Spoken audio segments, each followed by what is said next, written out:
إن الحمد لله نحمده ونستعينه ونستغفره ونعوذ بالله من شرور أنفسنا ومن سيئات أعمالنا من يهده الله فلا مضل له ومن يضلل فلا هادي له أشهد أن لا إله إلا الله وأشهد أن محمدا عبده ورسوله اللهم صل على محمد وعلى محمد أما بعد وقال الله تعالى في القرآن الكريم أعوذ بالله من الشيطان الرجيم بسم الله الرحمن الرحيم يا أيها الذين آمنوا اتقوا الله حق تقاته ولا تموتن إلا وأنتم مسلمون وقال الله تعالى الحج أشهر معلومات فمن فرض فيهن الحج ولا رفث ولا فسوق ولا جدال في الحج وما تفعلوا من خير يعلم الله وتزودوا فإن خير الزاد التقوى واتقون يا أولي الألباب صدق الله العظيم.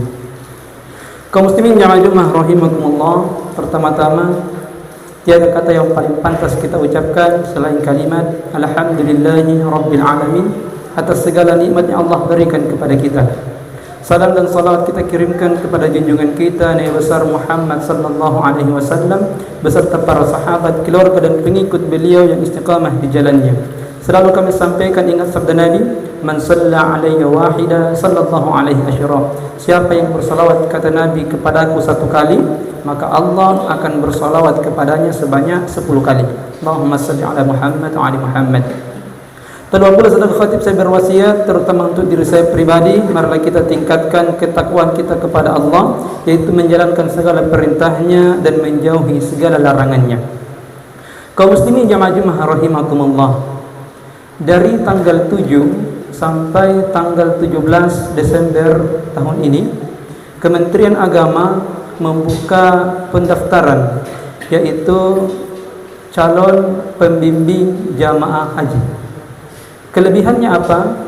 Kelebihannya ketika kita bisa menjadi pembimbing haji, baik itu dalam bidang kesehatan atau dalam bidang pembimbingan agama atau dalam bimbingan akomodasi, adalah biaya ditanggung oleh negara.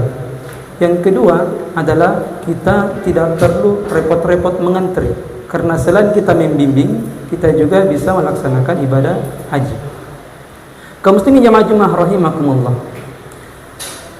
haji hanya bisa dilaksanakan bagi orang yang mampu, dan tidak semua orang mampu.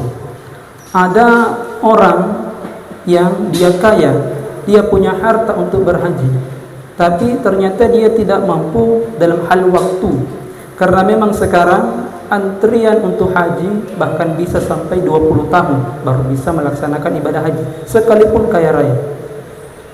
Ada juga orang yang tidak mampu haji padahal kaya dan sudah waktunya, tapi juga dianggap tidak mampu berhaji. Kenapa? Karena dia sakit, hingga akhirnya dia tertahan untuk bisa melaksanakan ibadah haji. Maka pada khutbah Jumat kali ini kita akan menyebutkan beberapa amalan yang pahalanya setara atau senilai haji bagi orang-orang yang tidak mampu berhaji karena tidak memiliki uang atau finansial yang cukup, atau karena waktu yang cukup lama, atau tertahan karena usia hingga akhirnya dianggap sakit, tidak memenuhi syarat. Maka ada banyak amalan yang sebenarnya pahalanya setara atau senilai dengan haji, walaupun dia tidak dianggap sudah berhaji, tapi minimal pahalanya sama atau setara dengan orang yang berhaji. Kita sebutkan 7 amalan pada Jumat kali ini.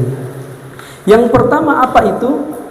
Yaitu orang yang selalu menjaga solat 5 waktu, tapi syaratnya berjamaah di masjid. Orang yang selalu menjaga solat berjamaah 5 waktu, tapi di masjid.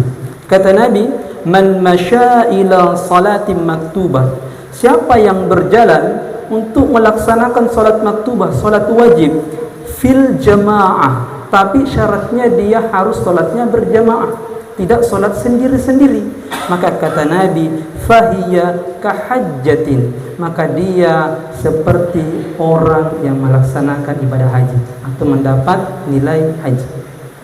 Bahkan kata Nabi, wa man masya ila salatin tatawwu, kalau dia berjalan untuk melaksanakan solat tatawwu, solat sunnah, Maka kata Nabi, fahiya ka'umratin, dia seperti orang yang berumrah. Maka jaga salat 5 waktu kita di masjid, dan juga kita niatkan kalau ke masjid supaya kita juga mau salat sunnah, minimal salat sunnah tahiyatul masjid. Maka pahalanya seperti haji dan umrah ketika kita tidak mampu untuk berhaji. Yang kedua, amalan apa yang senilai haji, yaitu orang yang melakukan salat isyraq atau salat sunnah di waktu syuruk. Yang mana itu? Kata Nabi begini, man shalla salat subuh, siapa yang salat subuh tapi salat subuhnya bukan di rumah, fi masjidi, dia salat subuhnya di masjid, dan dia salat subuhnya tidak sendiri, jama'atin, dia salat subuhnya berjamaah di masjid. Kemudian apa yang dia lakukan? Yathbutu fihi, dia diam sejenak di situ untuk apa? Untuk berzikir. Zikirnya apa? Mau itu mengaji, mau zikir seperti biasa, baca subhanallah dan lain-lain, atau dia kajian ilmu, intinya berzikir, dia mengingat Allah, hatta yusalli subhatad duha, sampai waktu syuruk tiba. Solat duha awal waktu disebut solat syuruk atau waktu isyraq. Dia solat sunnah 2 rakaat di situ. Jadi dia solat subuh, kemudian dia duduk di masjid berzikir sampai terbit matahari. Dia solat sunnah 2 rakaat. Maka kata Nabi, kana ka'ajri hajjin, dia dapat pahala seperti berhaji. Itu yang kedua. Kaum muslimin jamaah rahimakumullah. Kemudian amalan yang ketiga yang berpahala senilai haji adalah menghadiri majelis ilmu di masjid. Jadi kalau ada kajian ilmu di masjid, maka hadirilah. Maka itu pahalanya senilai dengan haji. Kata Nabi, man ghada ilal masjid, siapa yang berangkat ke masjid, la yuridu, tujuannya tidak ada yang lain kecuali illa yata'allama khairan au yu'allimahu, dia ke masjid untuk belajar, atau kalau dia guru dia mengajar. Maka kata Nabi, kana lahu ka'ajri hajjin tamma hajjatuhu, dia seperti orang yang berhaji dengan sempurna. Maka kalau ada kesempatan untuk belajar, kalau memang tidak ada kajian di masjid, maka carilah orang yang berilmu, bertanyalah satu hal kepadanya, maka itu setara dengan kita orang belajar. Maka yang memberi jawaban pun dua-duanya dicatat sebagai orang yang senilai dengan haji. Makanya beruntunglah para guru-guru TPA, guru-guru mengaji kita. Dia datang ke masjid untuk mengajarkan anak-anak dengan ikhlas, la yuridu, tiada tujuannya kecuali untuk mengajarkan. Maka insya Allah dia mendapat predikat pahala senilai haji. Kaum muslimin jamaah rahimakumullah. Kemudian apa amalan yang keempat yang senilai haji? Yaitu orang yang sesudah salat dia tidak melakukan aktivitas yang lain selain membaca tasbih, tahmid, takbir. Dia membaca subhanallah, dia membaca alhamdulillah, dia membaca Allahu akbar. Kata Nabi, ada orang yang miskin, dia datang menghadap Rasulullah SAW, lalu dia mengeluh. Kenapa dia mengeluh? Karena dia miskin. Dia mengatakan bahwa orang kaya itu mendahului kami. Orang kaya, kalau kami salat, orang kaya juga bisa salat. Kalau kami puasa, orang kaya juga bisa puasa. Tapi orang kaya, dia bisa bersedekah, kami tidak bisa karena tak punya uang. Orang kaya bisa berhaji, bisa berumrah, kami enggak bisa. Lalu kata Nabi, mau tidak saya tunjukkan kamu amalan? Kalau kamu amalkan, maka kamu akan mendahului dia. Maka amalannya apa? Kata Nabi, baca subhanallah 33 kali, alhamdulillah 33 kali, Allahu akbar 33 kali. Di riwayat lain 34 kali. Itu amal pahalanya seperti orang yang berhaji. Ternyata orang-orang dari kalangan muhajirin kembali lagi menghadap Rasulullah. Kenapa? Karena ternyata orang-orang kaya mengamalkan itu juga, tidak mau ketinggalan. Akhirnya mengeluh kepada Nabi, ya Rasulullah, ternyata orang kaya juga dengar, dia amalkan juga, karena dia juga mau dapat pahala itu lagi supaya menyayangi kami. Maka kata Nabi, dzalika fadlullahi yu'tihi may yasha, itulah karunia yang Allah berikan kepada siapa saja hambanya yang ia kehendaki. Kaum muslimin jemaah rahimakumullah. Kemudian amalan apa lagi yang senilai haji? Yaitu orang yang kaya dan dia bisa umrah, tapi umrahnya itu bukan di bulan-bulan lain, tapi umrahnya dia khususkan di bulan Ramadan. Jadi kalau kita mampu berumrah, karena haji hanya khusus untuk bulan haji, umrah kapan saja bisa kita lakukan. Tapi kalau mau umrahnya berpahala senilai haji, maka laksanakanlah umrah di bulan Ramadan. Kata Nabi, فَإِذَا كَانَ رَمَضَانَ, kalau Ramadan tiba, i'tamiri fi, maka berumrahlah pada bulan Ramadan. Kenapa? Karena fa'inna umratan fi Ramadan hajjatun. Orang yang umrah pada bulan Ramadan itu seperti orang yang berhaji.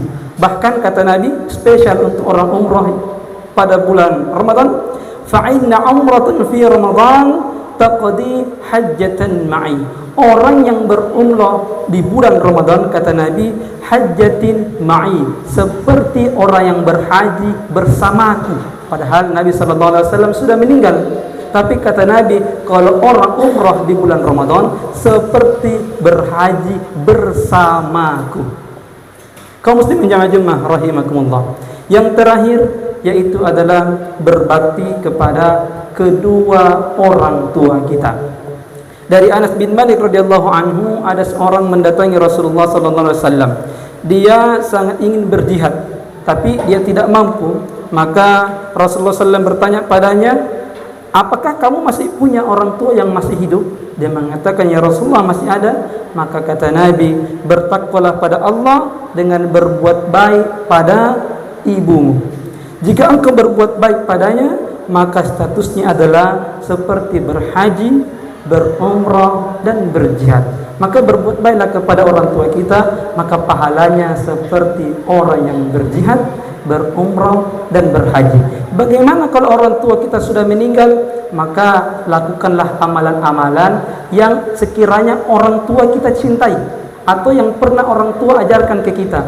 Kenapa? Kalau kita amalkan itu, maka pahalanya akan kembali kepada orang tua yang mengajarkan kita. Karena salah satu amalan yang tidak putus adalah awwaludan saleh yad'ulah, adalah anak-anak saleh yang mendoakan orang tuanya. Dan tidak mungkin anak itu menjadi saleh kecuali karena didikan orang tuanya. Bahkan kata Nabi, abarrul birri, sebaik-baik kebaikan ayyisilar rajulu wudda abi, kalau seseorang itu menyambung silaturahmi dengan orang yang dicintai oleh bapaknya. Jadi siapa orang yang bapak kita cintai, maka sambunglah silaturahmi dengan dia. Karena itulah abarrul birri, sebaik-baik kebaikan. Wallahu a'lam. A'udzubillahi minasyaitonir rajim. Bismillahirrahmanirrahim.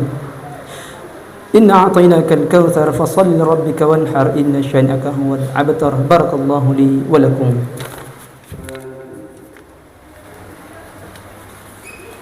Innal hamdalillah wassalatu wassalamu ala Rasulillah. Ya ayyuhalladzina amanu ittaqullaha wa kunu ma'as shadiqin, amma ba'du. Kaum muslimin jemaah rahimakumullah. Kalau yang kami sebutkan tadi ternyata masih berat juga untuk dilaksanakan, maka ada satu lagi amalan yang senilai dengan haji. Apa itu? Bertekad, ada keinginan untuk berhaji. Kalau tidak ada tekad di dalam hati untuk berhaji, maka susah untuk bisa berhaji. Tapi kalau ada niat, walaupun kita takdirnya memang tidak bisa berhaji, maka itu sudah dihitung berpahala haji. Sebagaimana sabda Nabi, "Idza maridal 'abdu aw safar."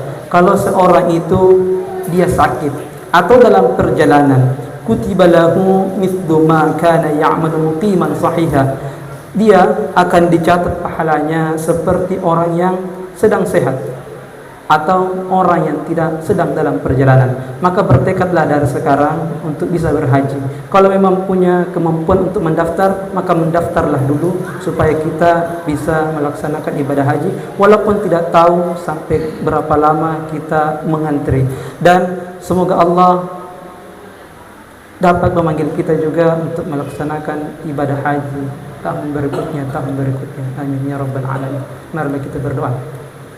أعوذ بالله من الشيطان الرجيم. بسم الله الرحمن الرحيم. الحمد لله رب العالمين حمدا يعافي نعمه يكافي مزيدا. يا ربنا لك الحمد كما ينبغي لجلاله ولكرم عظيم سلطانه. اللهم صل على محمد وعلى محمد. رب اغفر لنا ولوالدينا وارحمهما كما ربونا صغارا. رب اغفر للمسلمين والمسلمات والمؤمنين والمؤمنات الأحياء منهم والأموات إنك أنت السميع القريب مجيب الدعوات ويا قاضي الحاجات. Ya Allah, wafatkan kami kelak nanti dalam keadaan beriman, dalam keadaan senantiasa beribadah kepadamu, dalam keadaan telah melihat tanah suci-Mu Baitullah. Ya Allah, wafatkan kami dalam keadaan husnul khatimah. Allahumma inna nas'aluka bisnil khatimah wa na'udzu bika min su'il khatimah. Ya Allah, wafatkan kami sebagai seorang syahid, sebagai seorang mujahid. Ya Allah, tolong tuntun lisan kami, tolong tuntun lidah kami ketika malaikat maut datang menjemput kami, supaya tidak ada yang keluar dari mulut kami kecuali kalimat La ilaha illallah Muhammad Rasulullah sallallahu alaihi wasallam. Allahumma ansur ikhwanal muslimina fi Palestin. اللهم انصر إخوان المجاهدين في فلسطين. ربنا آتنا في الدنيا حسنة وفي الآخرة حسنة وقنا عذاب النار. سبحان ربك رب العزة عما يصفون وسلام على المرسلين والحمد لله رب العالمين. قم الصلاة.